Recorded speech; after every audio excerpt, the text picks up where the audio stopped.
का संभव नए साल का पहला महीना खत्म होने वाला है और फरवरी आने वाली है, यानी इस वित्त वर्ष के लिए टैक्स बचत की डेडलाइन करीब आ रही है। अब ज्यादातर लोग टैक्स सेविंग को लेकर सोचने लगे होंगे, क्या करें, कहां निवेश करें, कहां पैसा लगाएं कि टैक्स भी बचे और एक अच्छी सी भविष्य की प्लानिंग भी हो जाए। बहुत से ऐसे सवाल होंगे जो आपको परेशान कर रहे होंगे, लेकिन सिर्फ सोचने से काम नहीं चलने वाला। जरूरी है कि समय रहते सही वक्त पर सही फैसले लें ताकि आपको हो फायदा वक्त से पहले और किस्मत से ज्यादा। और आपकी सारी मुश्किल को दूर करने के लिए आज हम टैक्स गुरु में लेकर आए हैं खास सेविंग स्पेशल, जहां हमारे टैक्स गुरु सुभाष लखोटिया आपको बताएंगे बचत के वो तरीके जिससे आपका इन्वेस्टमेंट तो फलेगा फूलेगा ही, टैक्स की भी बचत होगी। तो लखोटिया जी हमारे साथ हैं। लखोटिया सर, जनवरी आ गई है, खत्म होने वाली है जनवरी। वैसे इन्वेस्टमेंट करने के लिए 31 मार्च 2014 तक का समय है, तो हम थोड़ा सा और समय ले सकते हैं, सोचे समझें और मार्च 31 के पहले तक निवेश कर लें। हमारे दर्शकों का पुनः स्वागत। वर्ष 2014 first month of the year January, और बात जब करते हैं टैक्स बचाने की, निवेश करने की, तो बिल्कुल ठीक आपने कहा कि दर्शक सोचेंगे कि अभी तो टाइम है, मार्च तक का है ना टाइम, अभी बहुत लंबा टाइम है। पर दोस्तों अगर मेरी मानो ना तो बेहतर यही होगा कि अभी से पैसे बचत करने की तैयारी शुरू कर दो। अगर टैक्स बचाना है तो सबसे पहले एक काम करो, एक चार्ट बना लो आप जल्दी से और उसमें लिख लो कौन से सेक्शन में मार्च तक हमको निवेश करना है। उसके बाद जितना जल्दी हो सके निवेश करते जाओ। पर हां, आप ये तो कह डालेंगे कि भाई मार्च तक का समय है तो अभी हम क्यों हड़बड़ाहट करें। इसलिए जरूरी है जल्दी करना। कोई कारण से मार्च के समय में तंगी आ जाए पैसे की तो क्या करेंगे, टैक्स लग जाएगा ना। इसलिए बेहतर यही है जितना जल्दी हो सके फटाफट करो निवेश और मार्च तक की प्रॉब्लम से दूर हो जाओ। यानी आखिरी डेट तक का इंतजार मत कीजिए, शुरुआत कर दीजिए, देखते देखते मार्च आ जाएगा। लेकिन फिलहाल तो जनवरी चल रहा है। लखोटिया जी, जनवरी में हमारे टैक्स पेयर कौन सी वो एक बात है जिसका बिल्कुल ध्यान रखें? एक बात, हाँ, स्पेशली वेतनभोगी कर्मचारियों के लिए एक सिंगल बात बहुत ज्यादा जरूरी है ध्यान रखना जनवरी महीने में, आज ही और अभी। और वो एक सिंपल बात है, ऐसी बात जिसमें पैसे भी खर्च नहीं होंगे। निवेश के लिए जुगाड़ करने की जरूरत नहीं है, कहां निवेश करूं, पैसे लगाऊं, पैसे कहां से लाऊं। केवल एक काम करना है, सारे कागज पर अपने एम्प्लॉयर को लिख के दे दीजिए कौन से सेक्शंस के तहत आप निवेश करेंगे। 80C में निवेश करेंगे, 80D में निवेश करेंगे, क्या आइटम में निवेश करेंगे, कितने रुपए निवेश करेंगे, ये डिटेल केवल लिख के एम्प्लॉयर को आज दे दो जनवरी में ही, ताकि आपका टैक्स ठीक ठाक करता जाए और ज्यादा टैक्स नहीं कट जाए आपका। और लखोटिया जी ने अभी नाम लिया सेक्शन 80C का, और 80C का नाम आते ही हमारे पास कई सारे आइटम्स आ जाते हैं जिनमें आप निवेश करते हैं, टैक्स बचाते हैं। लेकिन एक आइटम जो लगता है बहुत पॉपुलर है और सबको इसकी जरूरत होती है, वो होता है इंश्योरेंस। यहाँ इंश्योरेंस प्रीमियम हम सभी भरते हैं और 80C के तहत टैक्स का लाभ भी उठाते हैं। इंश्योरेंस से जुड़ी कोई बात लखोटिया जी जो चाहते हैं आपकी टैक्स पेयर्स ध्यान में रखें? नॉर्मल कोर्स होता तो मैं कहता हर साल की तरह इंश्योरेंस प्रीमियम दे दो भुगतान, पर इस साल बहुत जरूरी है भैया।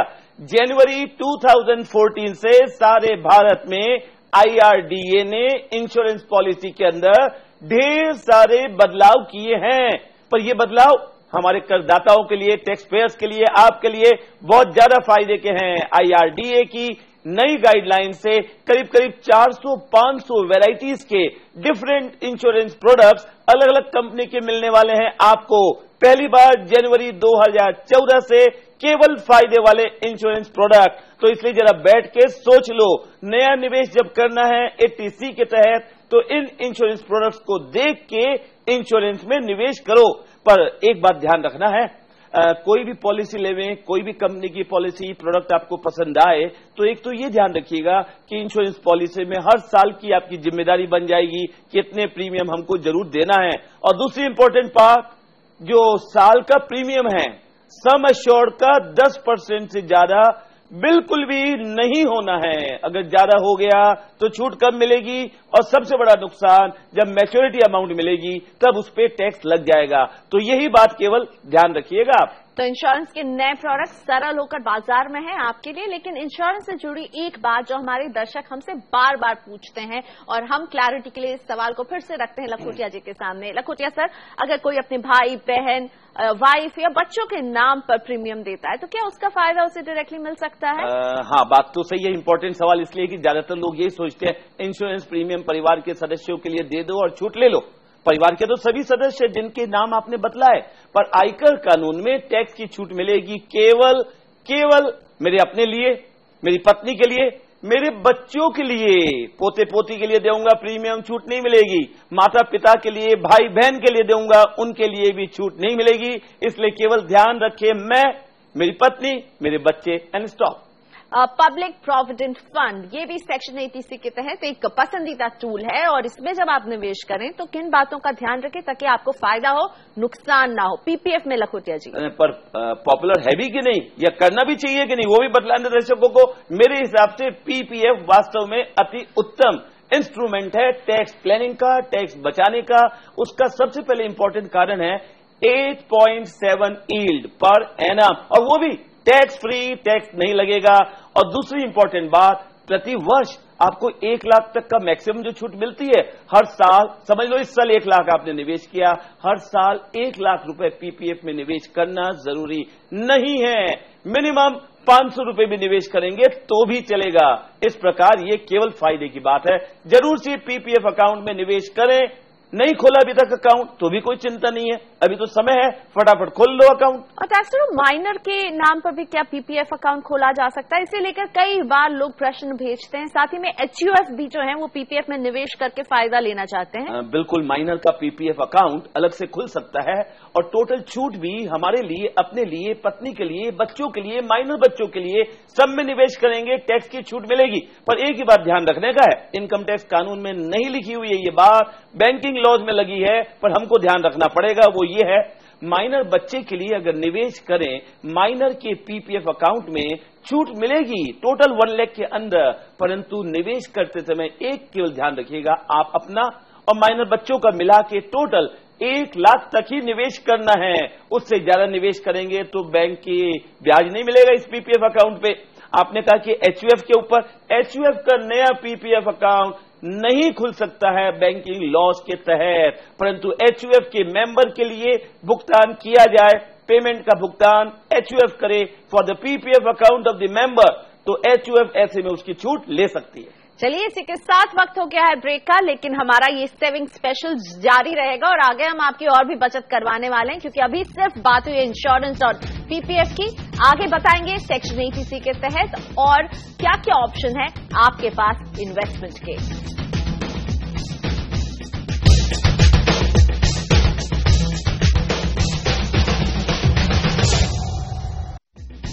Welcome back. टैक्स गुरु में हम लेकर आए हैं बचत स्पेशल, जहां आपको हम बता रहे हैं फाइनेंशियल ईयर 2013-14 के लिए वक्त रहते आप कहां करें निवेश, और बहुत जरूरी, सबसे जरूरी बात कि समय पर निवेश करें, यानी 31 मार्च 2014 की तारीख तक का वेट नहीं करें, अभी शुरू कर दें निवेश। और निवेश का जब नाम आता है और टैक्स बचत की बात होती है तो सेक्शन 80C सभी को पसंद है, क्योंकि ये हमारा टैक्स बचाता है। हमने बात की इंश्योरेंस और पीपीएफ की, लेकिन इसके अलावा भी 80C में और भी कई टूल्स हैं लखोटिया जी जो टैक्स बचाते हैं, जिनके बारे में शायद जानकारी नहीं हो इसलिए हम निवेश नहीं करते। उनके बारे में बताइए। पर उनके बारे में बतलाने के पहले एक बात बता दें जरूरी दर्शकों को कि अपने इंश्योरेंस ये सब तो सुन लिया, पीएफ आदि, पर एक बात ध्यान रखिएगा, जितनी बातें अभी और बताएंगे और इंश्योरेंस प्रीमियम और प्रोविडेंट पीपीएफ कंट्रीब्यूशन सब मिला के टोटल इन्वेस्टमेंट 1 लाख तक ही करना है। अब ले लीजिए अगली कुछ बातें जो काम की भी है, अच्छे विकल्प हैं। कंट्रीब्यूशन टू प्रोविडेंट फंड, अगर आप नौकरी कर रहे हैं तो पीएफ पे कंट्रीब्यूट करिए, या पोस्ट ऑफिस पसंद है आपको तो एनएससी ले लीजिए, और यह सीनियर सिटीजन अगर आप हैं तो सीनियर सिटीजन सेविंग्स स्कीम में निवेश कर लो।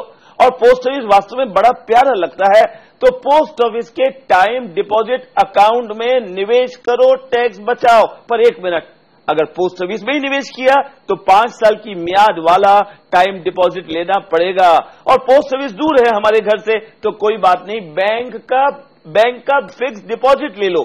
5 साल के लिए बैंक फिक्स डिपॉजिट चाहिए। और अगर थोड़ा विकल्प ज्यादा अच्छा लगता है, ज्यादा कमाई का, तो एनपीएस न्यू पेंशन स्कीम में निवेश करो। अब निवेश नहीं खर्च करना है तो खर्च करो बच्चों की पढ़ाई में और ले लो छूट, और या खर्च कर लो repayment of the housing loan और ले लो बेनिफिट टैक्स का। लेकिन क्या इन सब में कोई कैप भी है, यानी इन सब में आप कितना निवेश करें इसकी कोई लिमिट भी है? ओहो माफ करिए, आप ऐसे सवाल मेहरबानी करके मत पूछा करिए। अगर वित्त मंत्रालय सुन लेगा तो अगले साल सोचेगा अच्छा कैप लगाओ, कैप सबके लिए। आज तो हमारे लिए फायदे की बात है, करदाताओं के लिए। मेरा पैसा मेरी मर्जी, जहां मैं चाहूं जो मुझे अच्छा लगे उसी में निवेश करूं। तो कुल मिलाकर अच्छी बात है कि कोई कैप नहीं है, जो हमको अच्छा लगता है इन्वेस्टमेंट उस पे निवेश करें। अगले साल कोई दूसरा इन्वेस्टमेंट अच्छा लगे तो उसमें निवेश कर लें, मेरी मर्जी मेरा पैसा। रघुवीर जी, आपने तो कह दिया कोई कैप नहीं है, लेकिन इससे पहले आपने ठीक कहा था कि सिर्फ 1 लाख तक की ही आप निवेश कर सकते हैं। अजी कैप का मतलब है अलग अलग वेराइटीज ऑफ इन्वेस्टमेंट्स में सब कैप लिमिट बिल्कुल नहीं है। जो इन्वेस्टमेंट है मुझे पसंद उसमें कर दूं, पर ओवरऑल कैप है 1 लाख रुपए का। पर आपकी बात से एक बात समझ में आती है कि भारत के करदाताओं में इच्छा तो यह है कि वित्त मंत्रालय कुछ ऐसा करे कि 1 लाख शब्द को हटा दे, बोल दे कि अलग अलग आइटम में निवेश करो लाख लाख रुपए और टैक्स बचेगा। पर ऐसी आशा करें तो शायद अगले वित्त वर्ष में कुछ हो भी सकता है। यानी 80 से अच्छा तो लगता है, लेकिन 1 लाख से अगर ज्यादा हम इसमें निवेश करके ज्यादा टैक्स बचाए तो ये शायद ज्यादा अच्छा लगेगा। लेकिन फिलहाल 80 के तहत आप बच्चों की ट्यूशन फीस पर भी छूट ले सकते हैं। लेकिन अगर बच्चा विदेश में पढ़ रहा हो तब भी ये छूट मिलती रहेगी, बच्चा चाहे नर्सरी में पढ़ रहा हो या 12th स्टैंडर्ड में? एक मिनट, बच्चा नर्सरी में पढ़ रहा हो वो तो चलेगा, 12th स्टैंडर्ड में पढ़ रहा है वो भी चलेगा, पर आपने कहा बच्चा मेरा विदेश में पढ़ रहा है। जी हाँ, आजकल भारत में इनकम लोगों की इतनी हो गई है कि बच्चों को विदेश में पढ़ने के लिए भेजना चाहते हैं, भेजो विदेश में।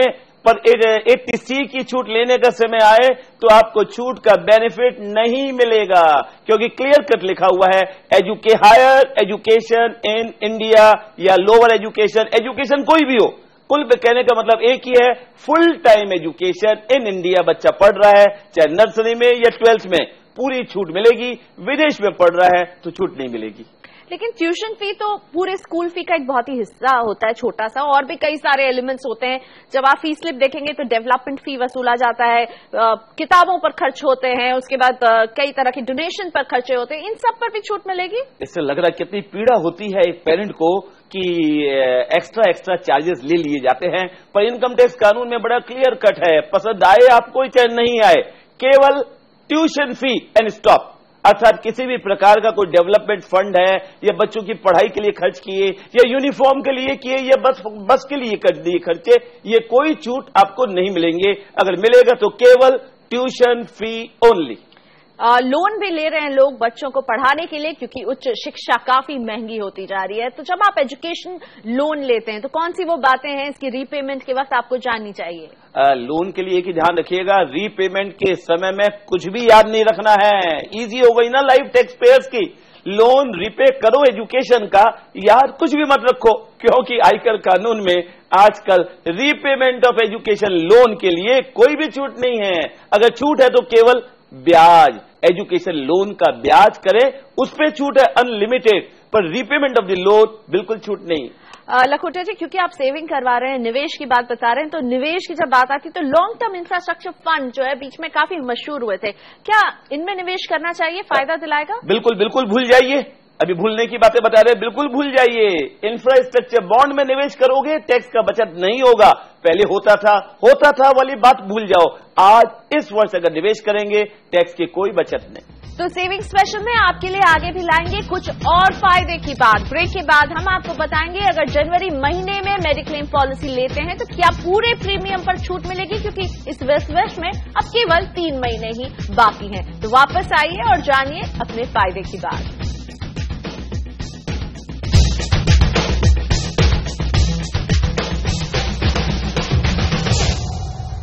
वेलकम बैक, आप देख रहे हैं टैक्स गुरु और आज हम खास लेकर आए हैं सेविंग स्पेशल, ताकि आप मार्च 31, 2014 की डेडलाइन तक का वेट ना करें, बल्कि अभी से ही अपनी निवेश की सारी फॉर्मेलिटीज पूरी कर लें ताकि राहत से जिए आप मार्च का ये महीना। हेल्थ इंश्योरेंस ज्यादातर लोग ले रहे हैं, इसके प्रीमियम और इस पर मिलने वाली छूट के बारे में समझते हैं टैक्स गुरु से।